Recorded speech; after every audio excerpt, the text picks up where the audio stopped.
is Tuba Billy quitting time on Wednesday. It is Wednesday today. Oh man, tell you what, it's been an interesting day.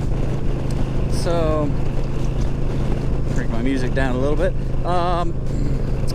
So this afternoon I had to run around to all the different schools down here in Appling County.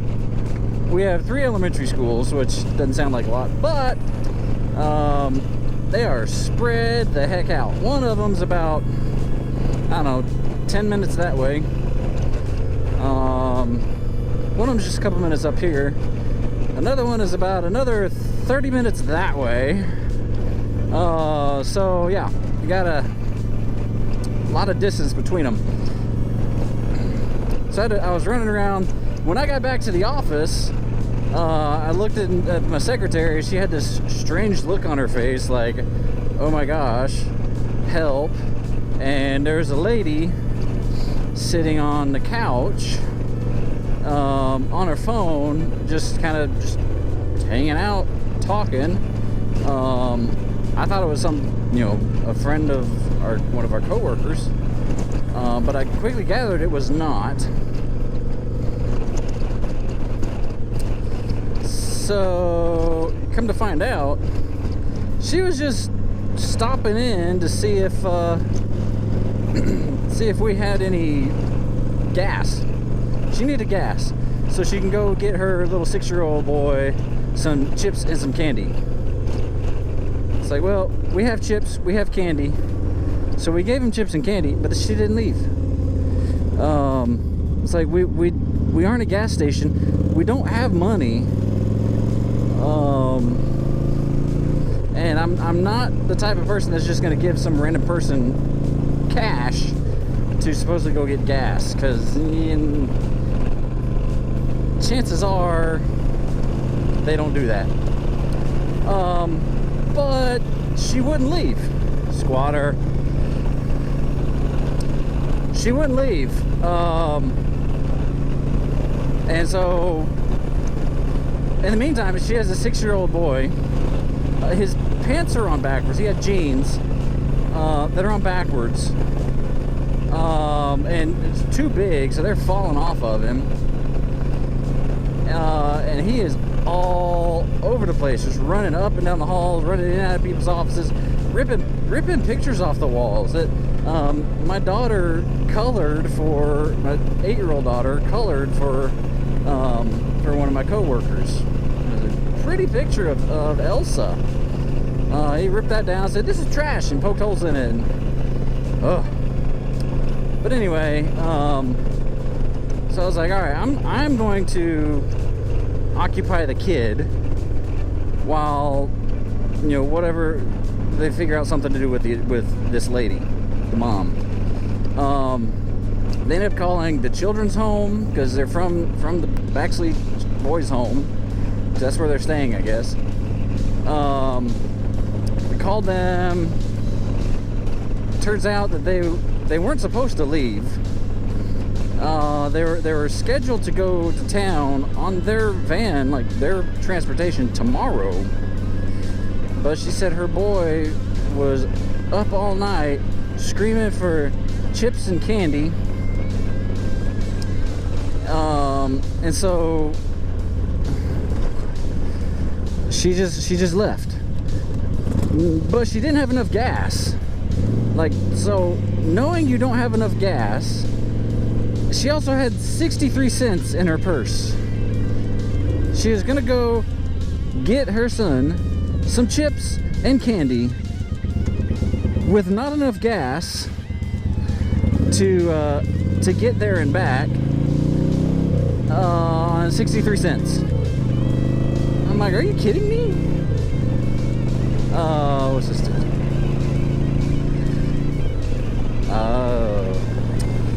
But anyway, so she would not leave, and she kept, accusing us of not helping us. She's on her phone. She has a smartphone.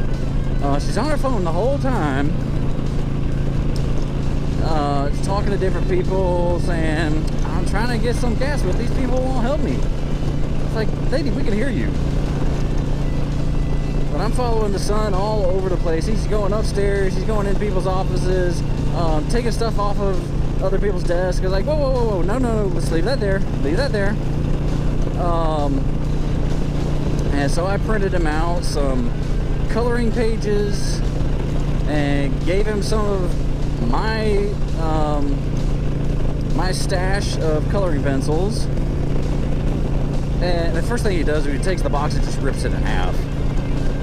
It's like, well, so much for that. Cheers now.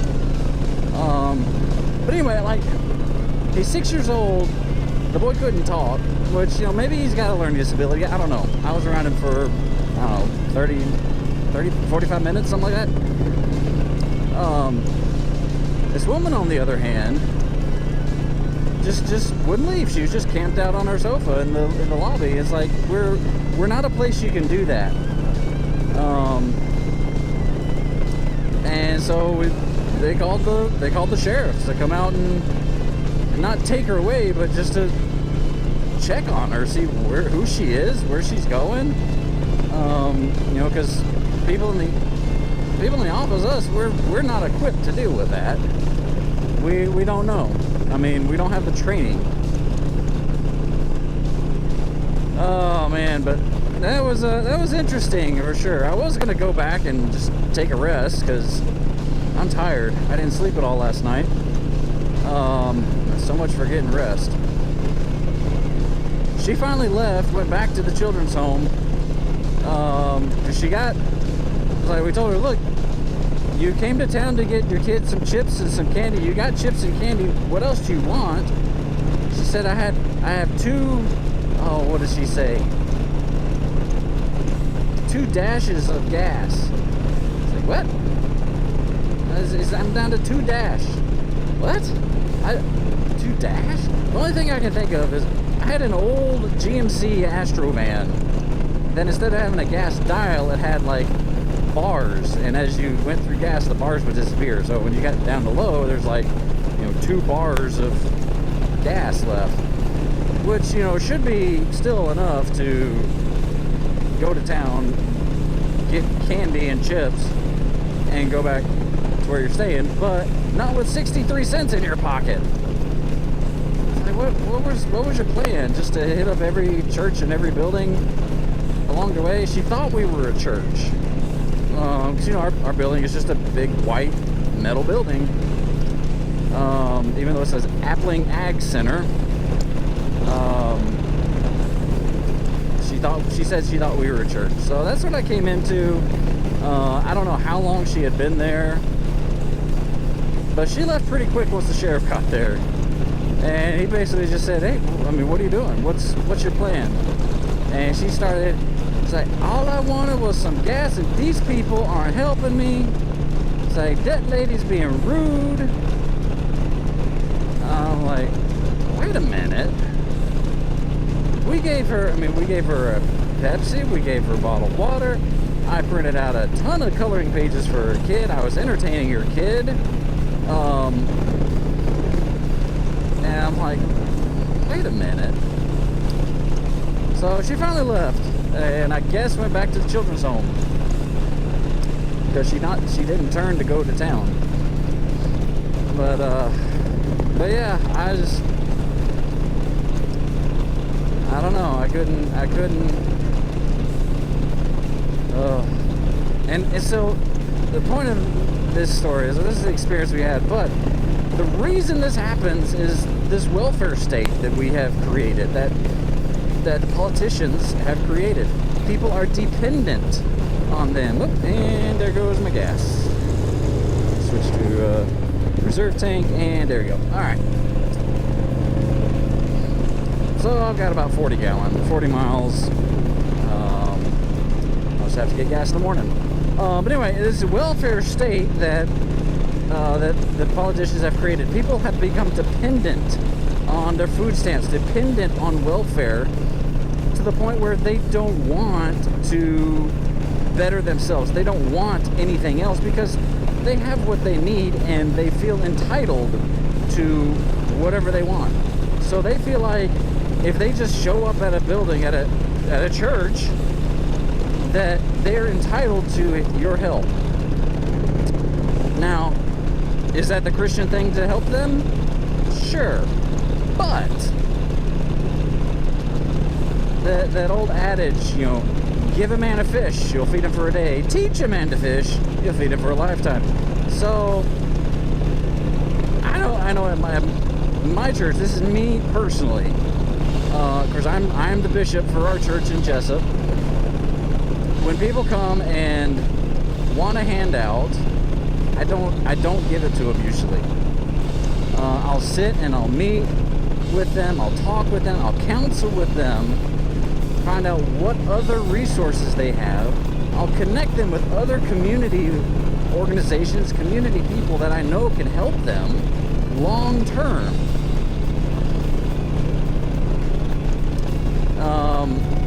If they need food, sure, we can get them food. If they say, oh, I need some gas to get somewhere. I'm not gonna give you money. I'm gonna put gas in your car. So a lot. I've had it a number of times. People just show up in the middle of our meetings or at the end of the meetings. When I'm walking out the door, people will walk up and say, "Are you the bishop?" Yeah. So I'll walk back in, meet with them. But it's that entitled attitude. Not only rich people are entitled. You know, those are spoiled brats who just they have everything given to them. Well, poor can be entitled too. And it's this welfare state that's created it. It's enabling them to stay dependent on the system. Whereas what we need to do is have a system that incentivizes them to get back on their own 2 feet, to get off of welfare. Welfare should be a handout or a hand up, not a handout.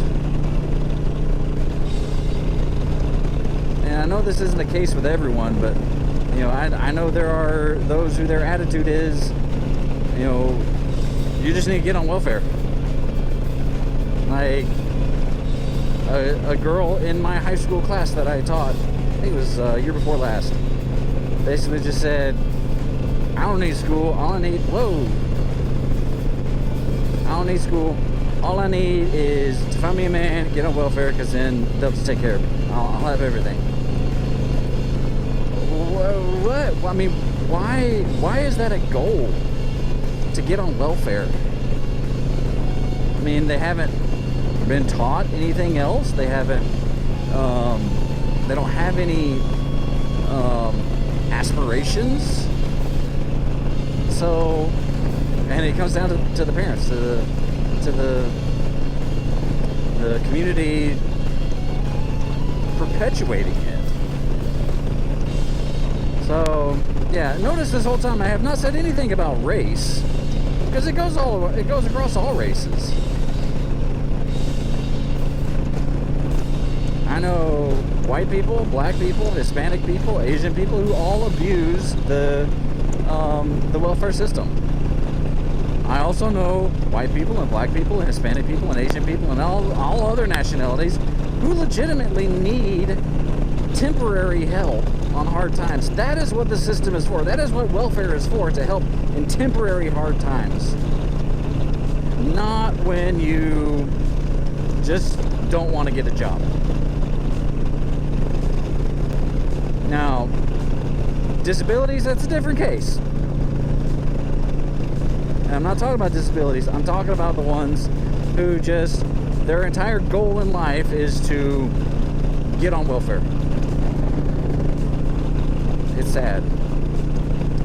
Well, I'm going to step off my soapbox now, because this has been going on long enough. But gosh. Oh. Please be excellent to each other. Help a friend. You know, love thy neighbor as thyself.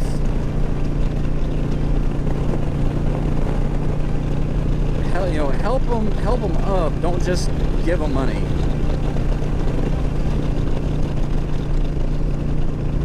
Please be excellent to each other. Tuba Billy, signing out. God be with you till we meet again.